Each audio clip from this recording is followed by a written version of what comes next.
ನಮಸ್ತೆ, ಬನ್ನಿ ಈ ವಿಡಿಯೋದಲ್ಲಿ ನಾನು ಇವತ್ತು ತೊಗರಿಬೇಳೆಯನ್ನು ಹಾಕಿಬಿಟ್ಟು ಅಕ್ಕಿ ರೊಟ್ಟಿಯನ್ನು ಹೇಗೆ ಮಾಡೋದು ಅಂತ ತೋರಿಸ್ಕೊಡ್ತಾ ಇದ್ದೀನಿ. ಇದು ತಿನ್ನೋಕ್ಕೆ ತುಂಬ ಗರಿಗರಿಯಾಗಿರುತ್ತೆ ಹಾಗೂ ತೊಗರಿಬೇಳೆ ಹಾಕೋದ್ರಿಂದ ಇದು ತುಂಬ ಹೆಲ್ದಿಯೂ ಕೂಡ ಹೌದು. ಬನ್ನಿ ಹಾಗಾದರೆ ನೋಡೋಣ ಇದನ್ನು ಹೇಗೆ ಮಾಡೋದು ಅಂತ.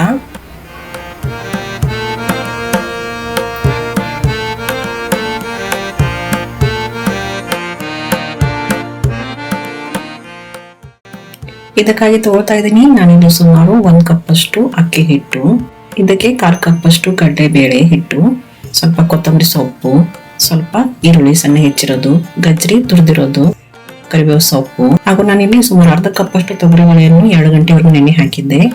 ಅದನ್ನೀಗ ನೀರನ್ನು ಬಸಿದ್ಬಿಟ್ಟು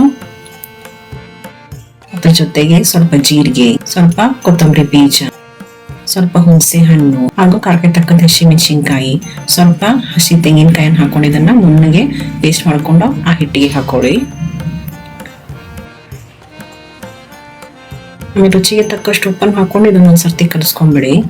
ನೋಡಿ ನಿಮಗೆ ನೀರು ಎಷ್ಟು ಬೇಕು ಅಂತ ಹೇಳಿ ಸ್ವಲ್ಪನೇ ನೀರನ್ನು ಹಾಕೊಂಡು ನೀವು ಇದನ್ನ ಚಪಾತಿ ಹಿಟ್ಟಿನದಕ್ಕೆ ಸಾಫ್ಟ್ ಆಗಿ ನಾದ್ಕೊಳ್ಳಿ. ಆಮೇಲೆ ಇದನ್ನ 1 ಗಂಟೆವರೆಗೂ ನೆನೆಯಲು ಬಿಟ್ಟುಬಿಡಿ. ಹಿಟ್ಟು ಸರಿಯಾಗಿ ನೆನೆದಾದ್ಮೇಲೆ ಬನ್ನೀಗ ರೊಟ್ಟಿಯನ್ನು ತಟ್ಕೊಳ್ಳೋಣ. ರೊಟ್ಟಿ ತಟ್ಟಕ್ಕೆ ನಾನಿಲ್ಲಿ ಬಾಳೆ ಎಲೆಯನ್ನು ಉಪಯೋಗಿಸ್ತಾ ಇದ್ದೀನಿ. ನೀವು ಬೇಕಂದ್ರೆ ಪ್ಲಾಸ್ಟಿಕ್ ಶೀಟು ಅಥವಾ ಹೋಳಿಗೆ ಮಾಡೋ ಎಲೆಯನ್ನು ಬಳಸ್ಬೋದು. ಎಲೆಗೆ ಸರಿಯಾಗಿ ಎಣ್ಣೆನ ಸವರಿ ಹಿಟ್ಟನ್ನು ಇಟ್ಬಿಟ್ಟು ಇದನ್ನು ಸರಿಯಾಗಿ ತಟ್ಕೊಳ್ಳಿ.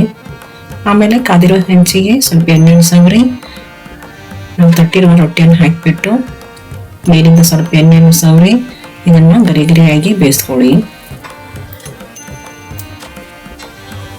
ನೋಡಿ ಈಗ ನಮ್ದು ತೊಗರಿಬೇಳೆ ಅಕ್ಕಿ ರೊಟ್ಟಿ ತಯಾರಾಯಿತು. ಇದನ್ನು ಕೊಬ್ಬರಿ ಚಟ್ನಿ ಜೊತೆಗೆ ಸರ್ವ್ ಮಾಡ್ಬೋದು, ತುಂಬ ಚೆನ್ನಾಗಿರುತ್ತೆ. ಈ ರೆಸಿಪಿಯನ್ನು ಟ್ರೈ ಮಾಡಿ ಹಾಗೂ ನನ್ನ ಚಾನಲ್ ಅನ್ನು ಸಬ್ಸ್ಕ್ರೈಬ್ ಮಾಡೋದನ್ನು ಮರಿಬೇಡಿ. ಧನ್ಯವಾದಗಳು.